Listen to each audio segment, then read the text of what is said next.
Hello दोस्तों, स्वागत है आप सभी का मेरे चैनल पर।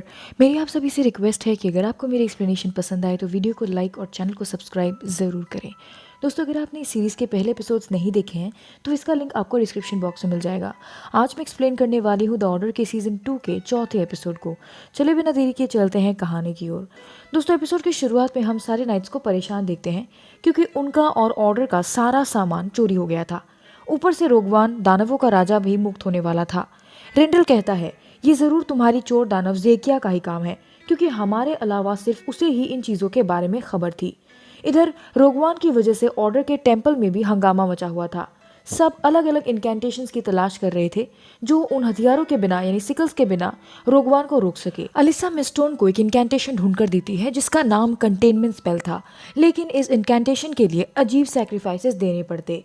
मिस्टोन उसे ही इस स्पेल का नेतृत्व करने के लिए कहती है, लेकिन अलिसा के खुद के जादू के न चलने से ये जिम्मेदारी गैब्रियल को दे दी जाती है और अलिसा को नाइट्स की टीम को टेंपल लेकर आने के ऑर्डर्स मिलते हैं। अगले सीन में हम देखते हैं कि नाइट्स जेकिया को दोबारा बुलाते हैं, मगर इस बार नाइट्स ने उसे डीमन ट्रैप से बांध रखा था, जिसके चलते वो इस घर से बाहर न जा सके। जैक उसे पूछता है, हमारा सामान कहाँ है?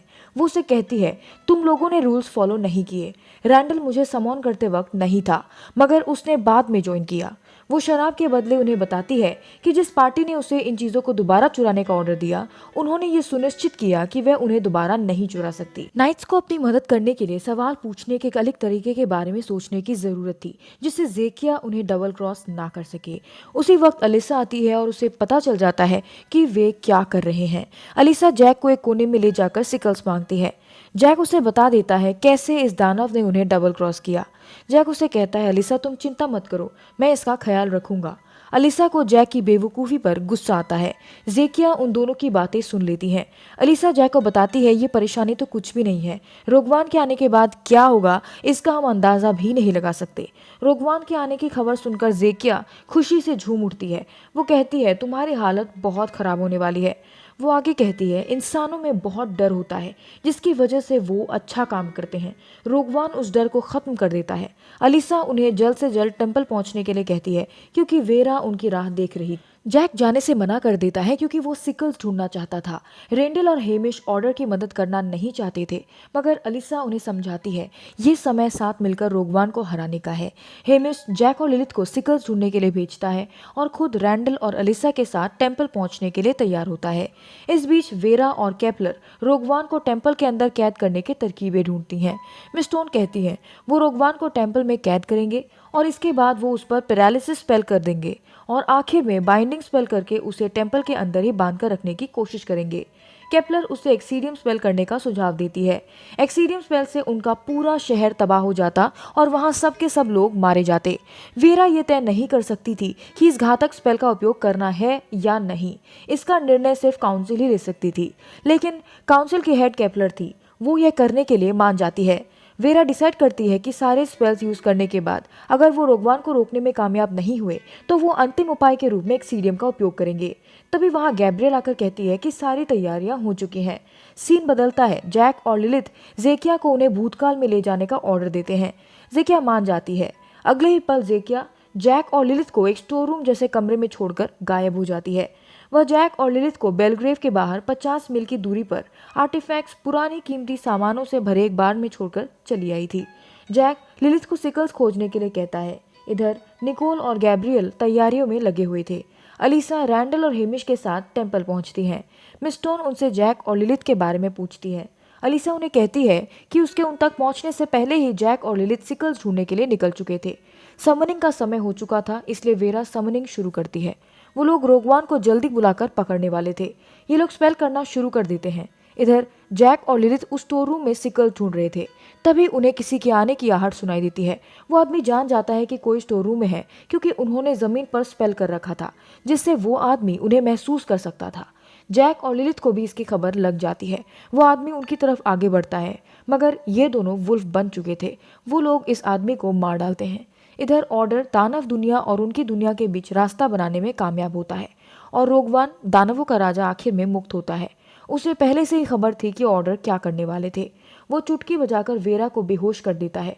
वो अलीसा को पकड़कर उसके कान के पीछे से उसका डर निकालकर खा जाता है।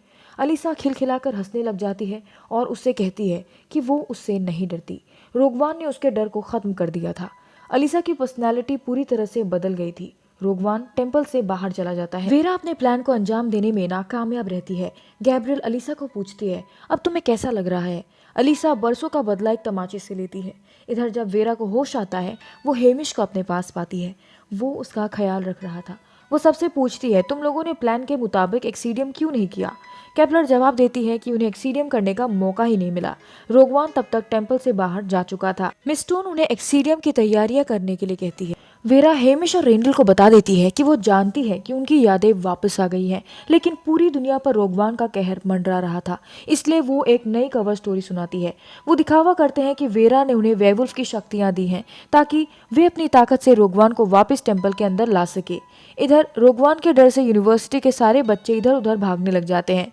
रोगवान कैंपस के अंदर चला जाता है। हेमिश और रैंडल उसके पीछे पीछे जाते हैं, मगर वो हेमिश को ही घायल कर देता है और अलीसा की ही तरह उसका डर भी खा जाता है। रोगवान को वेवुल्फ का डर खाकर खूब मजा आता है। वो कहता है कि उसे वेवुल्फ के प्रति एक अलग तरह का आकर्षण है। वो रैंडल की भी वही हालत करता है जो उसने हेमिश का किया। पूरे शहर में रोगवान ने आतंक मचा दिया था। जैक और लिलिथ को कुछ नहीं समझ आता कि हो क्या रहा है, मगर वो ये जान जाते हैं कि रोगवान आजाद हो गया है। जब वो दोनों हेमिश और रैंडल के पास पहुंचते हैं, वो देखते हैं कि वो दोनों एक दूसरे को जानबूझकर चोट पहुंचा रहे थे, जैसे उनके मन से मरने का डर चला गया हो। जैक और लिलिथ समझ चुके थे कि ये दोनों बेकार हो चुके हैं और अब उन्हें ही कुछ करना पड़ेगा। इधर अलीसा भी कुछ कम नहीं थी। वो अपने रिश्तेदारों को भर भर के खरी खोटी सुना रही थी। उन्हें समझने में देर नहीं लगती कि रोगवान ने अलीसा के साथ क्या किया होगा। वो जैक को बताती है कि वो उसे पहले दिन से ही किस करना चाहती थी और ये कहकर वो जैक को किस भी कर देती है। जैक उसे अपने साथ बहाना बनाकर टेम्पल ले जाता है। टेम्पल में निकोल लिलिथ को कुछ भी करने से मना करती है, मगर लिलिथ उसे कहती है कि उसे कुछ नहीं होगा। जैक और लिलिथ को वेरा बताती है कि वो टेम्पल में एक बॉम्ब सेट कर रहे हैं। लिलिथ उन्हें कहती है अगर रोगवान टेम्पल के बीचों बीच उस वक्त नहीं रहा तो चांसेस है कि वो बच जाए। मिस स्टोन कहती है हमारे पास इसके अलावा और कोई चारा नहीं है। जैक को हेमिश और रैंडल की कही हुई बात याद आती है कि रोगवान वेवुल्फ के डर की ओर खींचा चला आता है। वो दोनों अपनी जान देकर रोगवान को बुलाने के लिए मान जाते हैं। जैक और लिलिथ फियर कॉरिडोर की तरफ आगे बढ़ते हैं, क्योंकि फियर कॉरिडोर में उनका डर काफी हद तक बढ़ जाता, जो रोगवान को उन तक खींच लाता। वो रोगवान को चारा डालकर लुभाना चाहते थे, जो एक भक्षक था। इससे पहले कि वे प्रवेश करते, एलिसा डर के बजाय अफसोस से भर जाती है। वो लिलिथ से माफ़ी मांगती है क्योंकि वो उसके साथ नहीं थी जब उसे उसकी सबसे ज़्यादा ज़रूरत थी। वो जैक के साथ भी एक दुख भरा रोमांटिक पल शेयर करती है। वो जैक को कहती है अगर हम सब जिंदा बच गए, क्या मैं तुम्हें मॉल लेकर जा सकती हूँ, क्योंकि मुझे तुम्हारा जीन्स जैकेट पसंद नहीं है और तुम्हारे बाल भी काफ़ी वाहियात हैं। इसके बाद ये दोनों फियर कॉरिडोर में चले जाते हैं। कॉरिडोर की सीलिंग के अक्षर चमकने लग जाते हैं, मतलब ये दोनों अपने प्लान में कामयाब हुए। रोगवान प्रोफेसर फोले का डर निकालकर खा जाता है कि तभी उसे वेवुल्फ के डर की खुशबू आती है और वो जैक और लिलिथ की तरफ जाने लगता है। जैक और लिलिथ नाइट्स के सबसे बड़े डर को देखते हैं और वो थी एक तहस नहस हुई पृथ्वी। जैक और लिलिथ इंसानी रूप में आते हैं और वो खुद को रोगवान के डर के भीतर पाते हैं। हालांकि रोगवान दावा करता है कि उसका कोई डर नहीं, लेकिन स्पष्ट रूप से वो झूठ था। इसी वजह से ऑर्डर के लोग उसे सिकल से फियर कॉरिडोर में कमजोर कर देते थे। जैक और लिलिथ उस पर हमला करते हैं और उसे घायल करने में सक्षम होते हैं। जैक को बचाने के लिए लिलिथ रोगवान को लेकर उसकी दुनिया में कूद जाती है। जैक उसे वापस खींचने की कोशिश करता है, लेकिन नाकामयाब होता है। इस तरह रोगवान को उसकी दुनिया में वापस भेज दिया जाता है। उसके जाते ही रैंडल, हेमिश और अलीसा के मन में डर वापस आ जाता है। वेरा टेम्पल को नष्ट करने ही वाली थी, मगर तभी अलीसा उसे रोक लेती है। जैक लौटता है, लेकिन अकेला। रोगवान लिलिथ को नर्क की दुनिया में ले गया था, लेकिन उन्हें यकीन था कि लिलिथ अभी भी जिंदा है। वेरा जैक को उस दुनिया में जाने से रोकती है। तभी वेरा को एक पेंटिंग से एक संदेश मिलता है, जिसमें वेरा को किसी से मिलने के लिए कहा गया था। वेरा कहती है इसमें लिखा है हमें पता है इस सबके पीछे कौन है, और ये देखकर वेरा उनसे मिलने जाने के लिए रेडी हो जाती है। दोस्तों, इसी के साथ ये एपिसोड यही खत्म हो जाता है। अगर आपको मेरा काम अच्छा लगे तो प्लीज चैनल को सब्सक्राइब करें, जिससे आपको इस सीरीज के बाकी एपिसोड्स की नोटिफिकेशन मिल जाए।